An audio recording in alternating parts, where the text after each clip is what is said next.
Good evening, everyone. Back in 2010, Xiao Dan still lived in her hometown, a Miao village in Anshun, Guizhou. That year, Dan said many strange things happened in our village, but nothing too serious. However, there was one thing that was really a big deal for us, and this thing happened to my aunt's husband. Xiao Dan has an aunt's husband.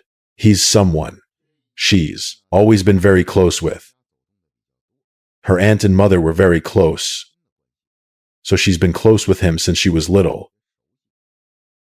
But in the winter of that year, he went to a friend's house. The trip from his village to another one involved a lot of mountain roads. That morning, he woke up and left the house at around 6 a.m., and he didn't come home that day. He spent the whole day at his friend's. When he came back that night, it was already past midnight. All day, his wife was waiting for him since 7 p.m. She was cursing him in her head, wondering what was wrong with him. Why hasn't he come back yet? Look at the time. He's making everyone worry. And at that point, she had decided that when he got back, she was going to pick a fight with him. But as she waited until late at night. When he finally got home, she didn't feel like fighting anymore. After all, he was back, and that was a good thing. Since he came back so late, she didn't make a fuss. She just said a few things in bed. And she was so sleepy by then, she went to sleep early. As for when he went to sleep, or what happened, she honestly didn't pay attention. But when she woke up in the morning, it was around 8 a.m. She noticed he was still in bed. Still annoyed from the day before, she went over and pushed him. "Hey, why aren't you getting up? Look at the time. You're always out playing and have no sense of time." To put it bluntly, she was looking for a fight. But when she pushed him, he didn't respond. He just rolled over and kept sleeping. She got even more annoyed. "Get up! Get up!" But after she yelled those two phrases, he finally woke up. He slowly and listlessly turned his head. "What is it? What are you doing? I am still trying to sleep." When he turned his head, and she finally saw his face in the morning, for a moment, that it scared her. His face was an extremely sickly pale color, white as a sheet. His eyes had very dark circles, and his lips were colorless. My aunt immediately became worried. She asked my uncle, "What's wrong? Are you feeling sick?" After all, they are a couple. My aunt's irritation was gone. She started to care for her husband. She touched my uncle with her hand. When she did, she realized my uncle had a fever.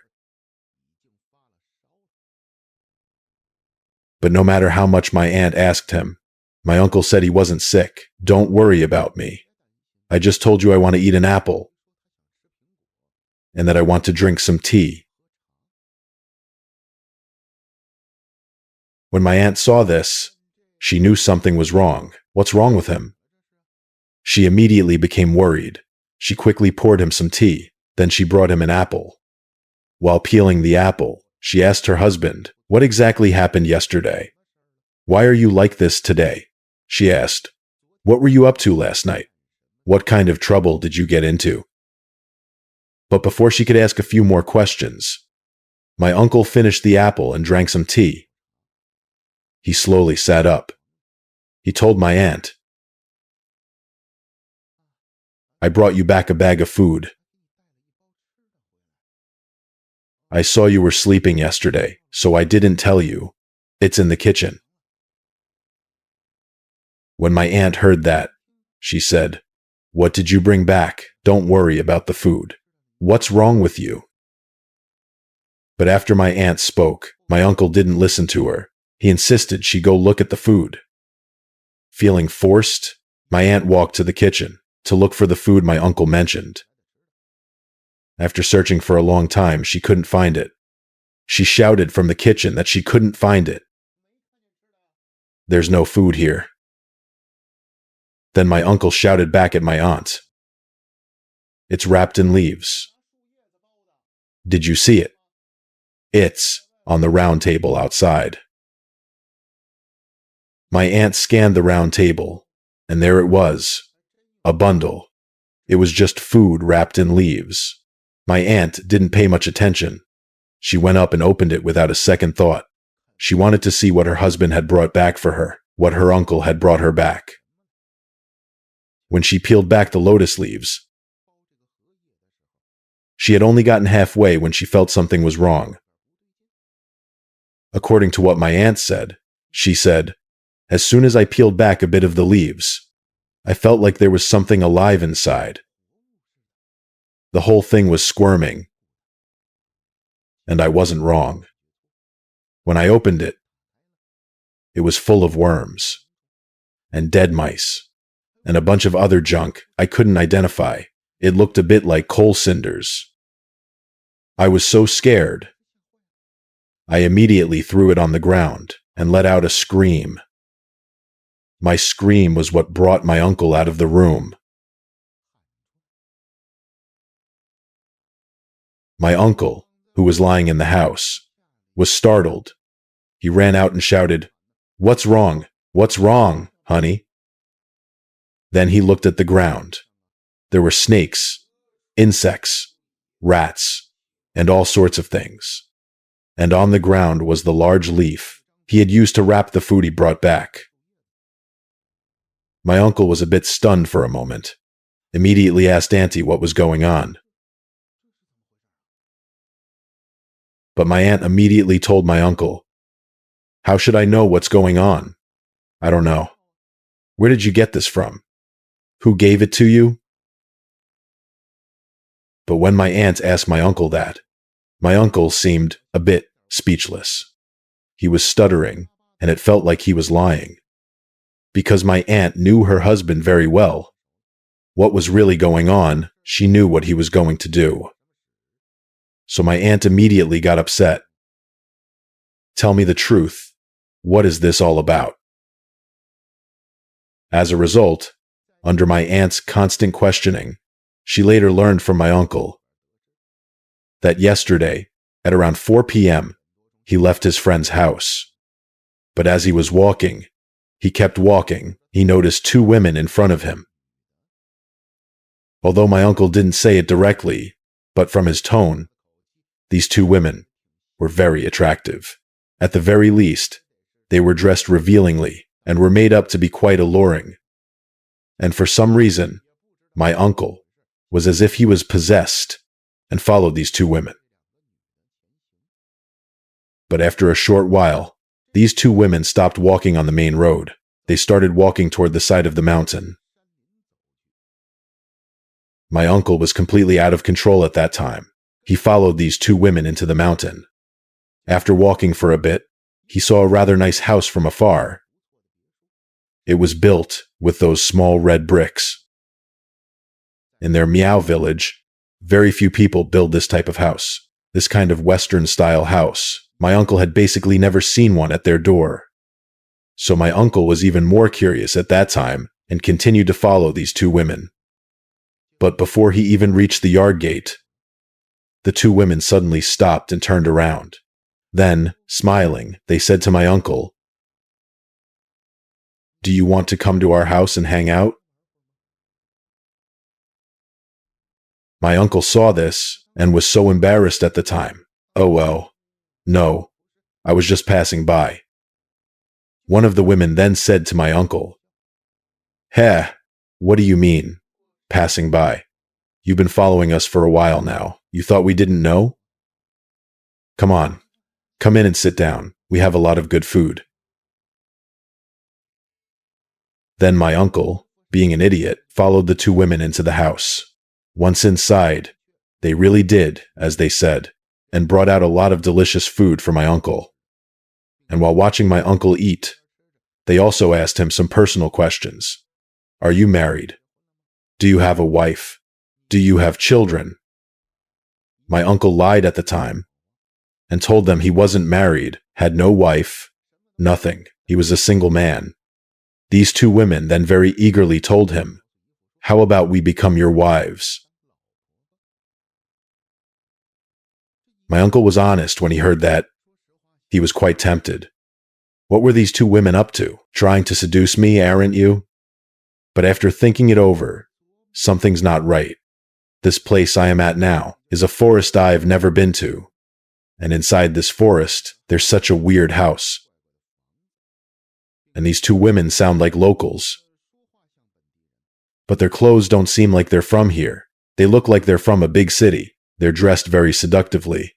So, my uncle suddenly felt unsafe. My uncle immediately became wary. He told the two women, "I am just a poor mountain man. I can't afford to marry two beautiful women." After saying that, my uncle was about to get up and leave, but one of the women stopped him and started to tease my uncle in various ways. Since this story was told by my uncle to my aunt, I feel my uncle would tell my aunt the real story. I think I shouldn't tell you all this. If I told you something too extreme, it would be 100% made up by me. But what my uncle told my aunt, it always feels like he's avoiding something.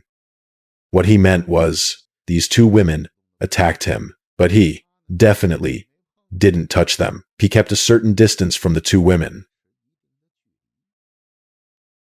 But, in total, my uncle did get entangled with the two women. In the end, the two women gave in. But they gave my uncle a condition. She said something like, "My sister and I made a lot of food for you today. This food will spoil tomorrow. I can't eat it all. So, could you take the food we made for you with you?" My uncle heard this and thought, "That's fine. This is great.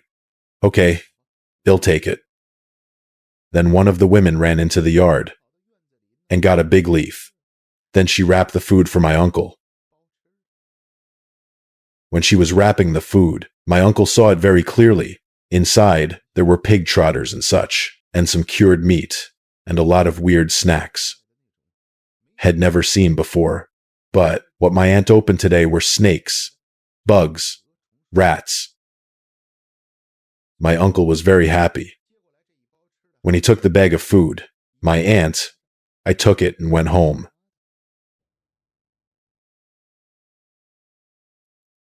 After my aunt heard my uncle's story, she was definitely not happy. Is that even a question? You saw a woman and followed her home? What exactly did you do with them? Could my uncle tell the truth? He definitely told my aunt. I didn't do anything. They just told me to eat. I was possessed at the time. I couldn't control myself. I am telling you, wife, these two women are not right. They're not normal. Anyway, the couple at the time had a big fight, but my uncle has a sweet talk. He's very sweet. He coaxed her for over an hour, and he managed to win my aunt over. The matter between the couple was settled. But the food was a different story. What on earth is going on? The Meow people really care about this.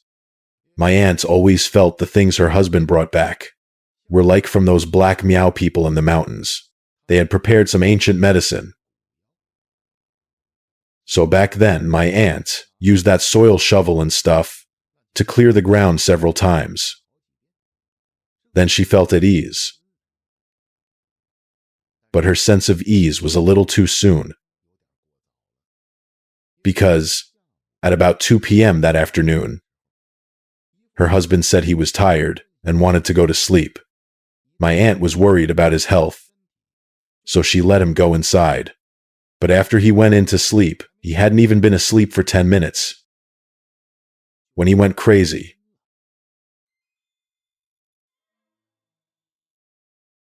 That afternoon, Her husband's madness came on very suddenly.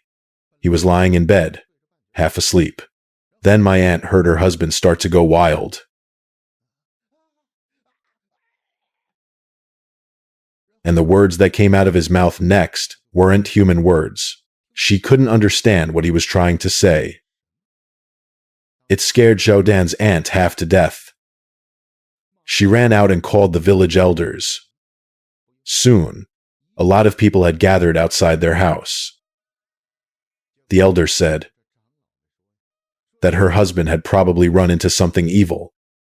Then they called a few more powerful people in the village to come together. These so-called more powerful people were actually the village shamans, because they're Miao people, not Han people like us. They still maintain some of their tribes' original customs and traditions. Every village has people who can do these things. These people saw her husband's condition at that moment and decided to exorcise him. But everyone was just going through the motions. They didn't expect what was going to happen next.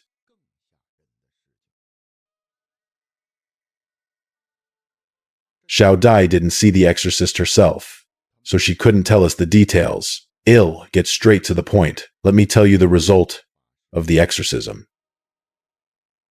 At first, the shamans were successful, but after a few rounds of spells, they saw the husband suddenly jump off the bed. After he jumped down, his eyes were still closed, and he stood on the bed with his arms and legs spread out. At this moment, the shamans felt this was a crucial moment. They had to speed up their chanting. But at this very moment, they saw two black shadows suddenly rush out of the husband's body. The black shadows came out from his back. They were clearly smaller than the husband. The silhouettes of the black shadows looked like two women. Then the two women slowly floated up to the roof. From the roof, they slowly floated out the window.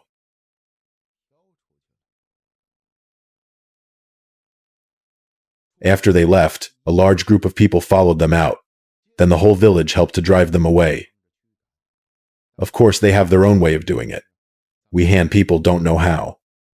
But after a while of chasing them, the two black shadows were obviously scared. They were afraid. They floated towards the distant mountains.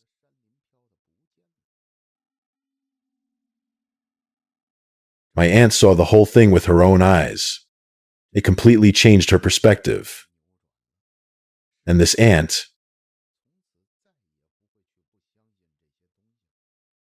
through this incident, she understood one thing. My uncle can't easily be let out. Although on the surface he looks honest, that he's actually easily charmed by women. My aunt always believes in one thing. If your husband isn't interested in women and views them as dirt, then he won't get into trouble. That won't happen. Good evening, everyone. Tonight I am going to tell you a ghost story. A while ago, we told a similar story, and many people loved it. Many people loved it. So today, let's do another one. The young lady, Milk Tea. She grew up in Yunnan, so her story must have taken place there. The story I am telling you today happened when she was 10. One day, she and her grandma went up the mountain to chop wood. The young lady said, "I grew up in this small village. The fog is especially thick, especially in the winter. In winter, the thick fog reduces visibility to just a few meters." Then one day, the morning was quite clear. She and her grandma were each carrying a big basket and a small basket. They were going to chop wood. At first, it was fine on the way up, but the higher they went, the colder it got. Actually, at this point, Grandma already realized it. Grandma told her, "Honey, the weather's changing. But she was a child. She was only 10. She didn't know. She said, "It's fine. Grandma, we're already on the mountain. Let's go." So they continued up the mountain. But when they got halfway, Grandma told her, "Honey, why don't you go back down? I'll go up by myself. It's too dangerous to go up. You'll just be in the way." But Milk Tea didn't want to leave, because it would take a while for her to get back to the village. She didn't want to go back by herself, so she insisted on going with Grandma. Then Grandma had an idea. "How about you wait for me at the halfway point? There's a slope. Wait for me there. Just play around there. Grandma will go up and get some firewood, and then we'll leave." Milk Tea had no choice. She nodded and said, "Okay, I got it, Grandma." Then she continued to follow Grandma up the mountain. After a while, they arrived at the place Grandma mentioned. Grandma then told her to wait there. She told her to wait. Then she carried her big basket and continued up the small slope. At first, Milk Tea agreed. As Grandma said, she played by the rocks, waiting for Grandma. But soon after Grandma left, the fog gradually became thicker. She could still see Grandma's back as she walked up the mountain. But within a few minutes, the road was completely hidden. Naicha said he didn't know what was going on. It was like God was intentionally messing with him. The heavy fog came on so fast. Suddenly, visibility was less than 2 meters. But after that, Naicha couldn't move near the rock. He didn't know which way to go. He was lost. But suddenly, at the bottom of the slope, he saw a man coming through the thick fog. Naicha had never seen this man before, because people in the mountains of Yunnan see the same people all the time. Nobody goes to their village for no reason. When a stranger appears, it's a very rare thing. So Naicha was very scared. He quickly hid behind the rock. Then he watched the man from a distance. But after watching for a bit, Naicha realized this man wasn't walking. He was running through the mist. Suddenly, because he was panicked, and the fog was so thick, he didn't know where he was running. Then he kept running aimlessly. The shadow was always floating behind him. The distance between them was always about 20 meters. But as soon as you stopped, it would float closer. Naicha really didn't know what to do. He even started looking around for a small tree he could climb. What? But just as he was scared, he heard someone calling his name from a distance. In the sound of the voices, there was his grandma's voice, a sister's voice, and a boy's voice. He knew all three of these voices. The brother and sister were the ones who watched him grow up. They weren't his real siblings. They were from the neighbor's house. The other was his own grandma. Naicha finally calmed down. He immediately shouted back towards the sound, "I am here." Then the three people calling for Naicha heard him, and they got excited. They immediately got excited. "Don't move. We'll find you. Don't move. It's dangerous on the mountain." But at this point, could Naicha not move? Was that realistic? The shadow was slowly getting closer to him. So Naicha couldn't worry about that anymore. He kept running towards the sound. But the whole way, the shadow followed him. During this time, Naicha kept calling for his grandma and for his brother and sister, and they were also calling for him. The voices were getting closer. Judging by the direction of the voices, maybe a little over a minute later, they met. From a distance, Naicha first saw a big bull's head. This was the bull his brother was riding, and his sister was standing next to it.